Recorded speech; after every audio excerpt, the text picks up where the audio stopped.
Nolan اپنی construction when میں سے اتر کے بینک کی طرف جا رہا ہوتا ہے۔ وہ اپنی ڈائیورس کے پیپر اور ویڈنگ رنگ بینک کے لاکر میں رکھنے کے لیے بینک جا رہا ہے۔ ڈائیورس کے بعد وہ اپنے آپ کو ایم لیس فیل کرتا ہے اور اسے پتہ نہیں ہے کہ وہ اب کیا کرے، کون سی نوکری کرے یا کیا بزنس کرے۔ وہ اپنا کام ختم کر کے بینک سے نکلنے ہی والا ہوتا ہے کہ اسی وقت 2 آرمڈ رابرز بینک کے اندر تیزی سے داخل ہو جاتے ہیں۔ ڈاکو آتے ہی سب کو کہتے ہیں کہ وہ زمین پہ لیٹ جائیں۔ نولن ان سے بات چیت کر کے ان کی توجہ اپنی طرف رکھتا ہے، جس کی وجہ سے بینک مینیجر کو موقع ملتا ہے کہ وہ ایمرجنسی بٹن پریس کر سکے۔ باوجود اس کے کہ ڈاکوؤں نے نولن کو گن پوائنٹ پہ روکا ہوا ہوتا ہے، پھر بھی وہ ان سے بات چیت کر کے ان کی توجہ ادھر ادھر رکھتا ہے کہ اتنے میں پولیس پہنچ جاتی ہے۔ پولیس کے ایکشن سے انسپائر ہو کے اور متاثر ہو کے وہ یہ فیصلہ کرتا ہے کہ وہ بھی پولیس آفیسر بنے گا۔ کچھ ہی مہینوں کے بعد وہ اپنی ڈیوٹی جوائن کر رہا ہوتا ہے LAPD میں۔ LAPD Los Angeles police department ہے۔ LAPD جوائن کرتے وقت اس کے ساتھ ساتھ لوسی چین اور جیکسن ویسٹ کا بھی پہلا دن ہے۔ یہ تینوں ہی نئے ریکروٹ یا نئے رکی ہیں۔ سارجنٹ ویڈ گرے ان کو ویلکم کہتا ہے اور ساتھ ہی ساتھ وہ نولن کی ایج کا مذاق بھی بناتا ہے۔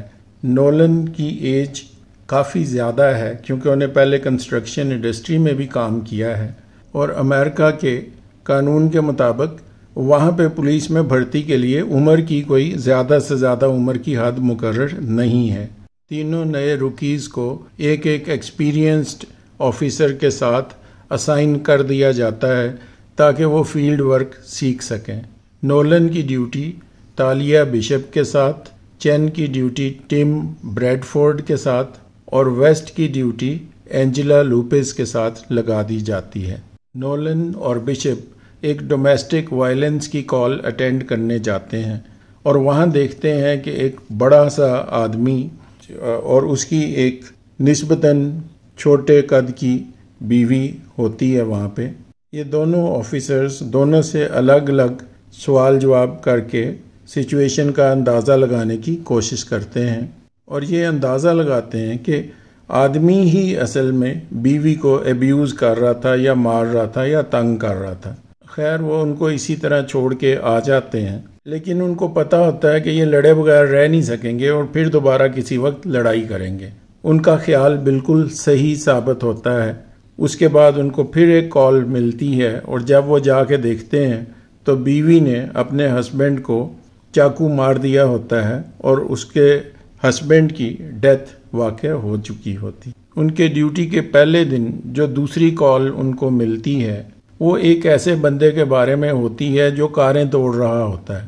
نولن اس سے بات چیت کر کے پتہ چلانے کی کوشش کرتا ہے کہ اس کا مسئلہ کیا ہے، تو اسے پتہ چلتا ہے کہ اس بندے نے اپنا بیٹا کہیں کار میں چھوڑ دیا ہے اور وہ بھول گیا کہ وہ کون سی کار میں ہے، اور اس وقت کافی زیادہ گرمی ہوتی ہے تو وہ پریشان ہوتا ہے کہ گرمی سے اس کے بچے کا کوئی نقصان نہ ہو جائے۔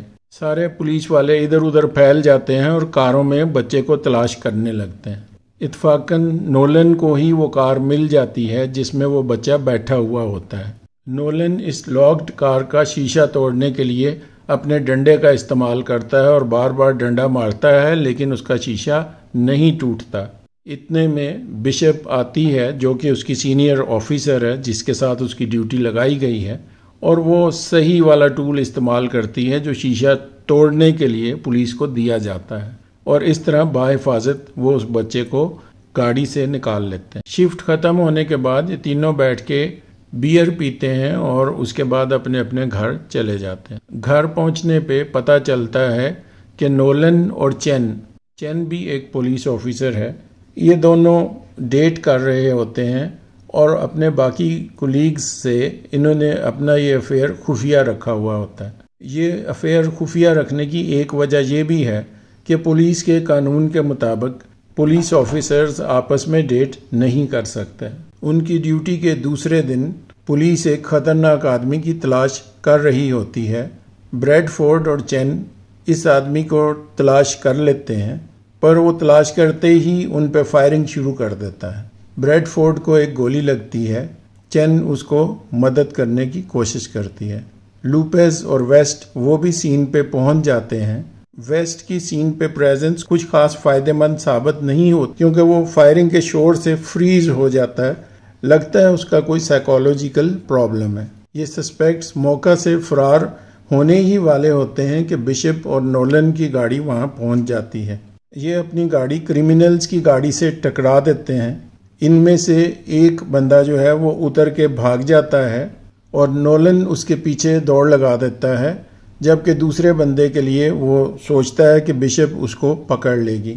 نولن کا یہ فیصلہ غلط ثابت ہوتا ہے کیونکہ گاڑی میں موجود مجرم بشپ سے لڑائی کرنا شروع کرتا ہے اور ایک خطرناک فائٹ سٹارٹ ہو جاتی ہے۔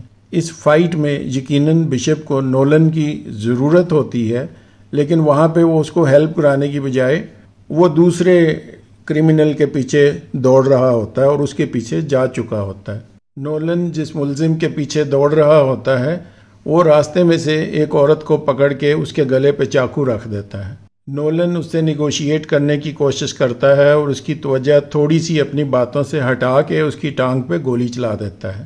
جب یہ لوگ واپس اپنے پولیس اسٹیشن جاتے ہیں تو گرے جو ان کا انچارج ہوتا ہے وہ نولن کو کہتا ہے کہ تمہاری تو چھٹی ہو گئی۔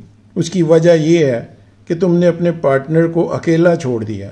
خیر اسی وقت کیپٹن زوئی اینڈرسن وہاں پہ انٹر ہوتی ہے اور وہ گرے کو کہتی ہے کہ اسے ایک موقع اور دے دو۔ بشپ چین سے بات کرتی ہے اور اس کو بتاتی ہے کہ اسے نولن اور اس کے بارے میں پتہ ہے اور بہتر یہی ہے کہ وہ دونوں بریک اپ کر دیں کیونکہ یہ پولیس رول کے مطابق صحیح نہیں ہے اور وہ نوکری سے نکالے جا سکتے ہیں۔ اس ایپیسوڈ کے اینڈ پہ نولن سارجنٹ گرے سے ملتا ہے۔ ان کی شفٹ ختم ہو چکی ہے اور دونوں اپنے اپنے گھر جا رہے ہوتے ہیں۔ گرے اسے کہتا ہے کہ وہ اسے تنگ کرنا نہیں چھوڑے گا اور اسے ہارڈ ٹائم دے گا۔ نولن اس کو کہتا ہے کہ وہ اپنی جگہ خود بنائے گا اور اپنی پوزیشن ارن کرے گا، سو کوئی مسئلہ نہیں ہے، اسے ہارڈ ٹائم سے کوئی پریشانی نہیں ہے۔